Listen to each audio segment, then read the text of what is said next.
안녕하세요, 세력입니다.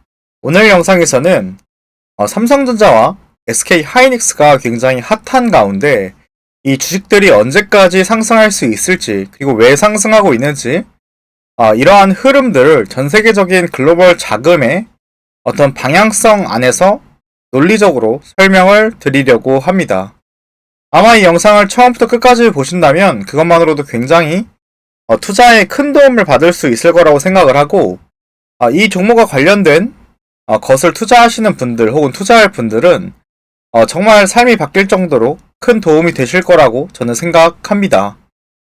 우선 저에 대해서 모르시는 분들도 있으니까 간단하게 소개를 드리자면, 저는 14년도, 15년도부터 투자를 시작하였고, 투자가 잘 풀리면서 21년도에는 다니던 금융회사를 퇴사하게 되었습니다.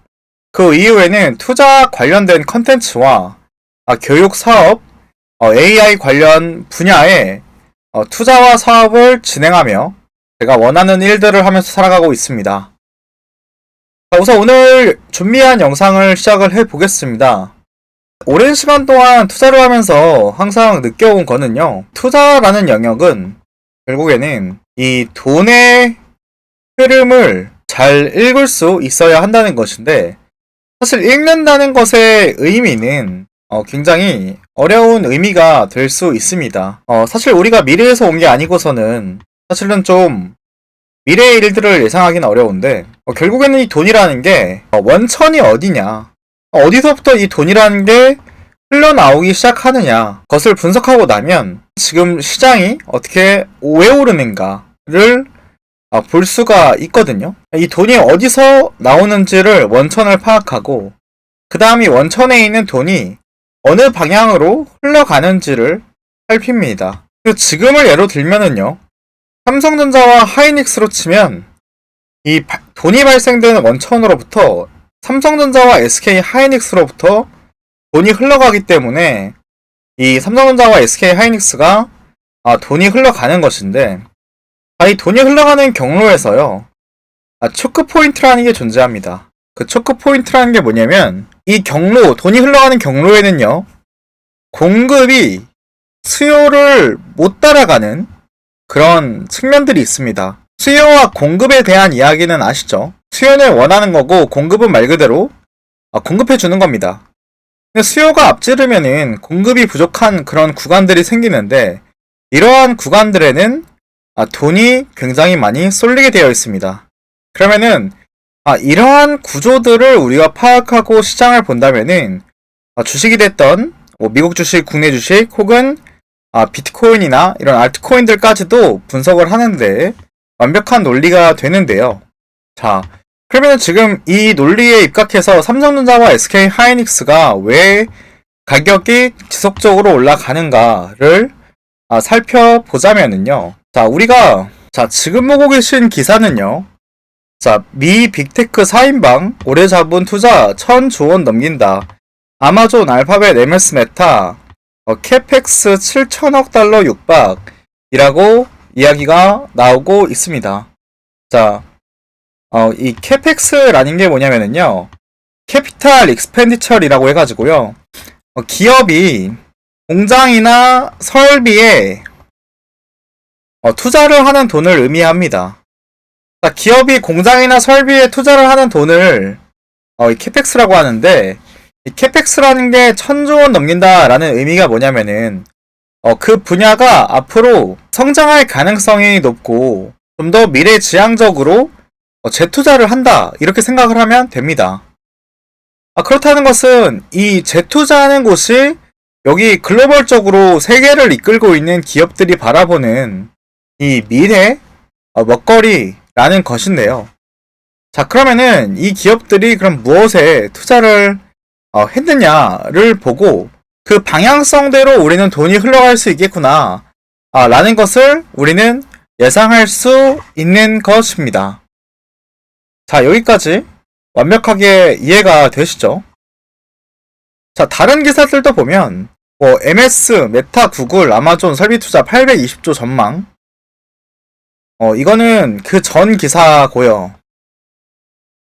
그렇기 때문에 이 기업 설비 투자를 하는 곳이 결국에 핵심적으로 어디로 가냐면은 데이터 센터로 돈이 가고 있습니다. 데이터 센터. 자, 지금 SK하이닉스랑 삼성전자 이야기를 하는데 갑자기 아마존 이야기를 하니까 뜬금없게 느껴질 수도 있는데 한번 끝까지 들어보세요. 자, 근데 이 데이터 센터에 안에 뭐가 들어가냐면은요.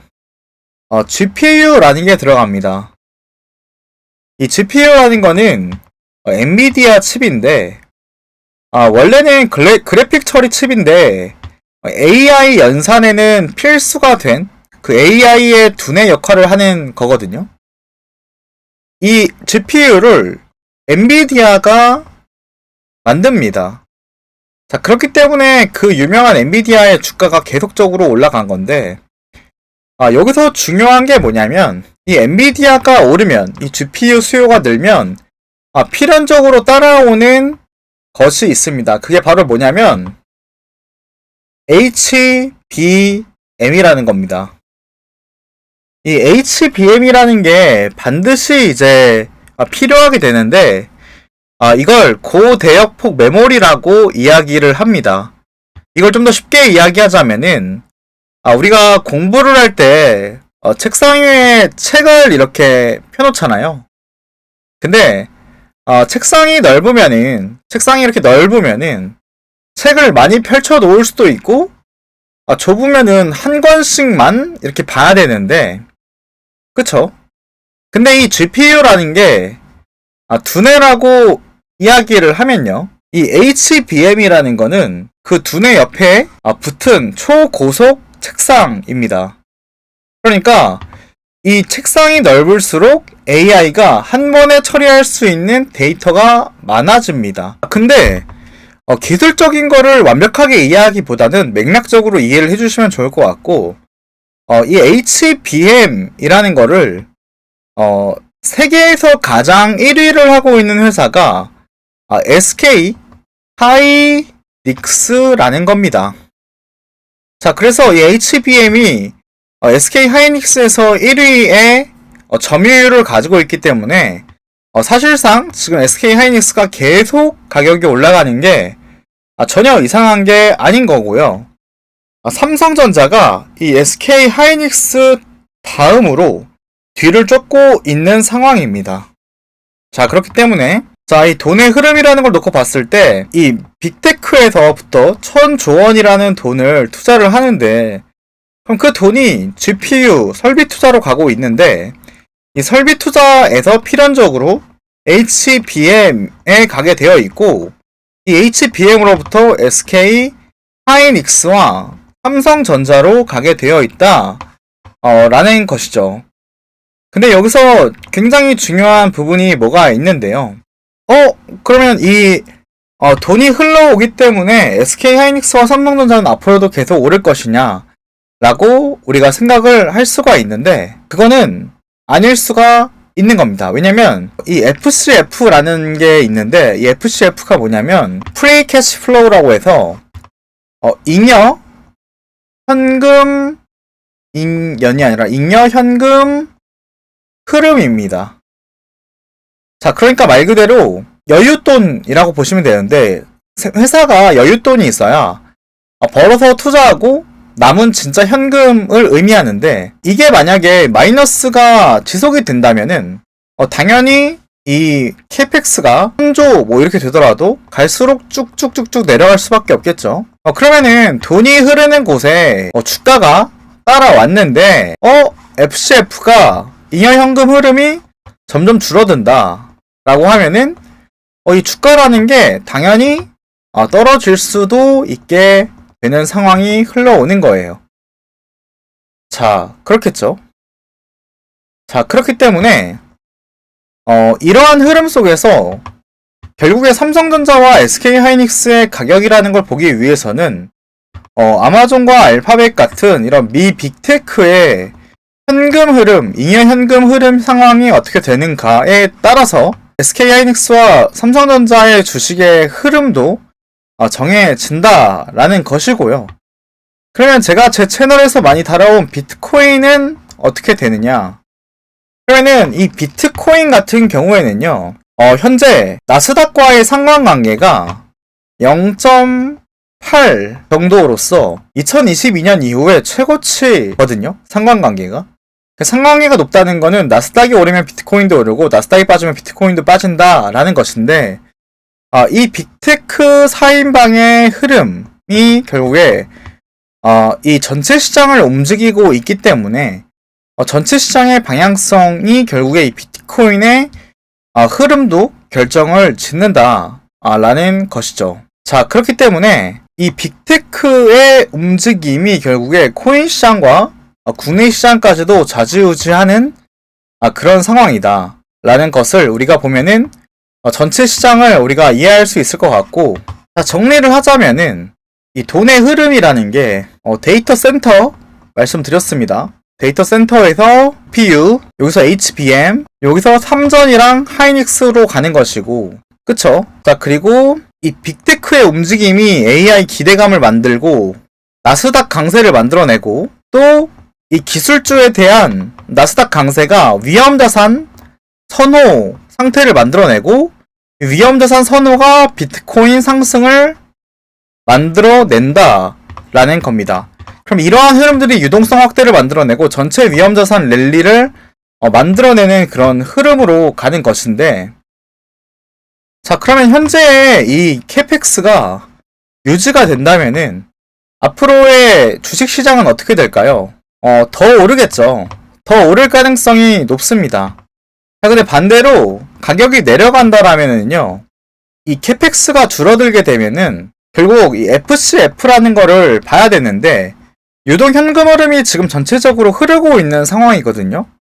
흐르고 있는 상황이기 때문에 여전히 줄고 있는 상황에서도 AI를 투자해야 한다고 해서 돈을 계속적으로 쓰고 있지만 수익이 더 이상 안 나기 때문에 투자를 못 하겠다라고 바뀌는 순간부터 결국에 HBM에 대한 수주가 감소하게 되고 하이닉스나 삼성에 대한 전망도 하락하게 되고, 이는 주가 하락으로 떨어지게 됩니다. 그리고 나스닥 역시도 영향을 받아서 약세 전환이 일어날 수 있고 위험자산 회피가 일어날 수 있고, 외국인 역시 한국에서 빠지면서 삼성전자나 SK하이닉스에 대한 가격도 내려갈 수 있는 겁니다. 자, 그렇기 때문에 우리가 그냥 이러한 이유를 보지 못한 상태로 남들 다 삼성전자나 SK하이닉스나 가격이 계속 올라서 다 부자가 됐다는데 나만 안 사서 큰일 나는 거 아니야? 라는 생각을 가질 수가 있는데요. 마지막으로 말씀드리고 싶은 거는 이 결국에는 캐펙스가 어떤 형태로 흘러가는가, 그리고 이 현금 유동 흐름이 어떻게 흘러가는지를 살펴본다면 우리는 객관적인 지표에 따라서 줄어들면 줄어드는 대로 좀 내려가겠구나, 올라가면 올라가는 대로 이제 가격이 더 올라가겠구나 라는 걸 보면 되는 것이고, 지금 이 삼성전자나 SK하이닉스 차트를 보면은 사실상 굉장히 가격이 고공행진을 하고 있잖아요. 근데 우리가 투자라는 영역에서 투자라는 거는 항상 승자와 패자가 나뉘는데, 승자는 항상 소수라는 점을 기억해야 됩니다. 이게 무슨 말이냐면 다수의 승자가 발생할 수 없는 구조예요, 이 투자라는 거는. 왜냐면 다수가 돈을 벌기에는 이 시장은 결정적으로 다수가 매도를 하게 되면 가격 자체가 내려가기 때문에 다수의 승자가 발생한다는 것은 논리적으로나 이성적으로나 말이 안 되는 구조입니다. 근데 지금 상태는 어떤 상태죠? 전부 다 승자입니다. 전부 다 승자. 그러니까 지금은 어떻게 보면 진입 시점을 노리는 그런 상황이 아니라 100% 승자가 존재하는 이런 시장에 뛰어들기보다는 현재 이 시장 메커니즘에 대해서 정확히 이해를 하고 어느 시점에 어떤 타이밍에 들어가야 되는지를 살펴보는 것이 훨씬 더 맞는 판단이다 라고 말씀드리고 싶습니다.